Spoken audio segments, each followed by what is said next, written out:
Depression से अगर आपने निकलना है ना और एंग्जाइटी से, तो आप दूसरों की मदद करना शुरू कर दें। लास्ट ईयर मेरी एक भाई से मुलाकात हुई और वो भी माशाल्लाह दाई हैं। वो एक डिप्रेशन से गुज़र रहे थे, बहुत बड़ी डिप्रेशन से।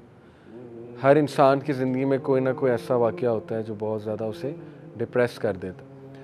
तो उन्होंने ख़ुद अपना एक्सपीरियंस शेयर किया कि मैं सैलाब जब आया था, लास्ट ईयर सैलाब आया था ना, मैं घर से निकला और सैलाब ज़दगान की मैंने मदद की, कंफर्ट जोन से निकल के, और मेरी डिप्रेशन क्योर हो गई, डिप्रेशन ख़त्म हो गई। इसलिए प्रैक्टिकल एक्शन लें। अब ज़ाहिर है हर कोई नहीं जा सकता शहर छोड़ के बाहर, तो अपने इर्द गिर्द एवेन्यूज़ ढूंढ लें, कम्युनिटी सर्विस की, सोशल वेलफेयर की, ठीक है, या ख़ुद शुरू कर दें।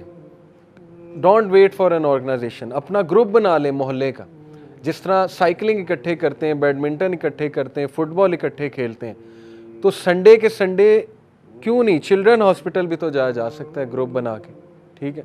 वहाँ कैंसर पेशेंट्स देखें, आपकी आंखें खुल जाएंगी, आपका तज़किया होगा, ठीक है।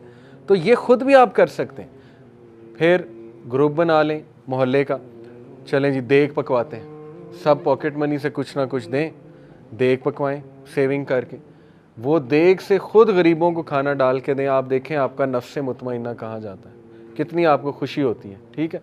तो ये प्रैक्टिकल काम है, इसलिए वेट किसी का ना करें, ख़ुद अपने ग्रुप्स बना लें या ख़ुद करना शुरू कर दें इन चीज़ों को।